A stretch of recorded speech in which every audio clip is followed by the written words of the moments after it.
What's up, Texas Rangers fans? Welcome back to another video on the Texas Rangers Report. But before I get into it, I have a Discord. It's linked in the description down below.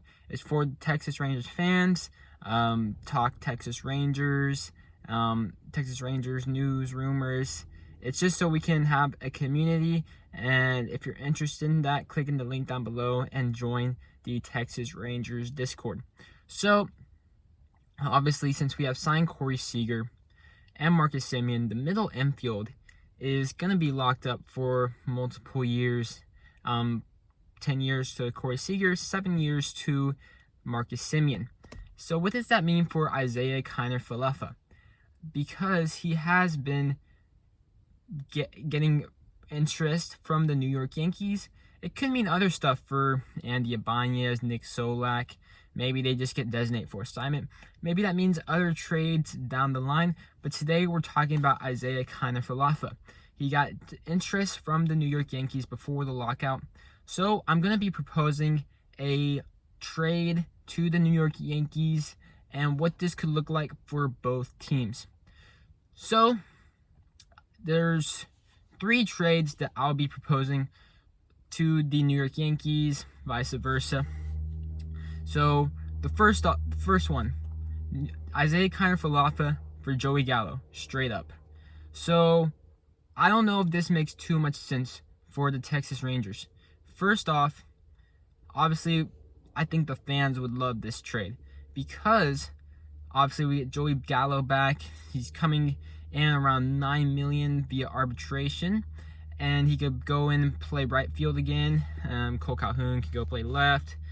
But he's probably cheaper than what Chris Bryant would be, Kyle Schwarber, etc. And then for the Yankees, obviously, you get a cheap shortstop. You get to have a stopgap until Anthony Volpe is major league ready, and you don't have to dish out $30 million to Carlos Correa or $20 million to Trevor Story. So that can make sense. But would the Yankees really be willing to trade Joey Gallo? I know he had a bad second half. I know they've been receiving calls for Joey Gallo, but would they really be willing to trade him? I think he's cheap enough. He's cheaper than Aaron Judge, cheaper than Juan Carlos Stanton. But are they really going to let that second half be enough to trade Joey Gallo? And for the Rangers, you get him for 1 year, and then what do you do after that? Because the guys that they've been targeting, they at least have 2 years of team control. So you could try to extend Gallo, but obviously that didn't work out this year, as that's the reason why the Rangers traded him. Or you could lose him in free agency, but you give him the qualifying offer, and maybe you get a free agent, or you get an extra draft pick off of that. So that's one trade scenario that the Rangers could consider. But if you trade IKF, you lose a potential starting third baseman over Josh Young, or just a great utility person, as he could play left field, third base, fill in for Corey Seager, Marcus Semien, etc. So we also have to consider that part as well.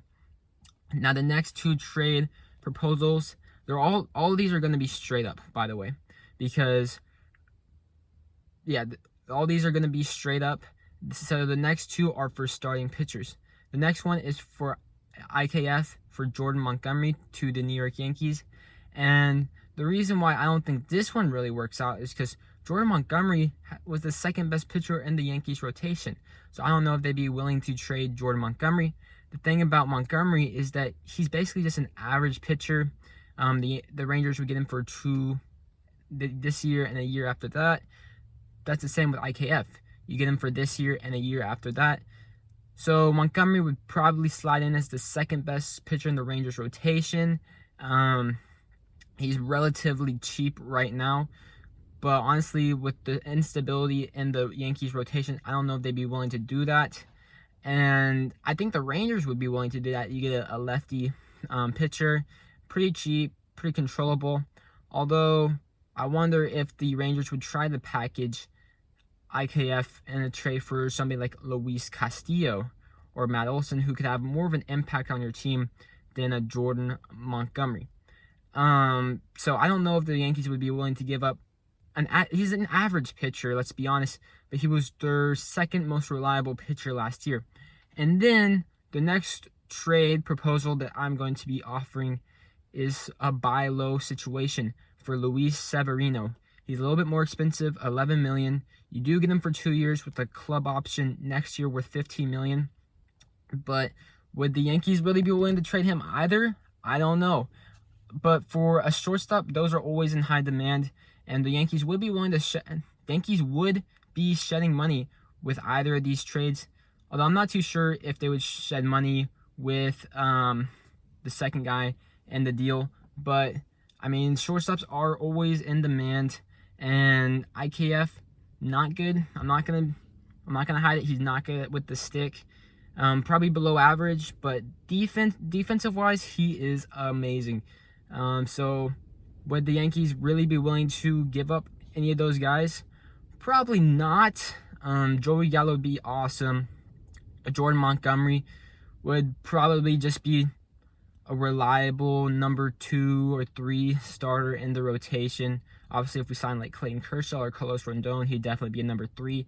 And Luis Severino provides that upside to be a number 1 if he stays healthy. But honestly, I don't think the Yankees would be really willing to trade any of these guys. And as far as the Rangers, the Joey Gallo trade doesn't make too much sense because he only has 1 year left. The other guys do make sense because they do have control for this year and next year, but I just don't see the Yankees willing to trade them. If the Rangers were to trade IKF to the Yankees, it would probably be for a prospect. And if they do trade him to a different team, I'd look for a Luis Castillo trade or Matt Olson trade. So stay tuned to the channel because I will be proposing trades to the Oakland Athletics and the Cincinnati Reds for those 2 guys. But if you're a Rangers fan, if you're a Yankees fan, comment down below what do you think of the 3 trade proposals that I did. Let me know in the comment section down below. Like, subscribe, because I'm your number 1 source for all things Rangers on YouTube. Make sure to check out the Discord if you want to join a Rangers community just to talk Rangers 24/7. And with that being said, I'll see you on the next one.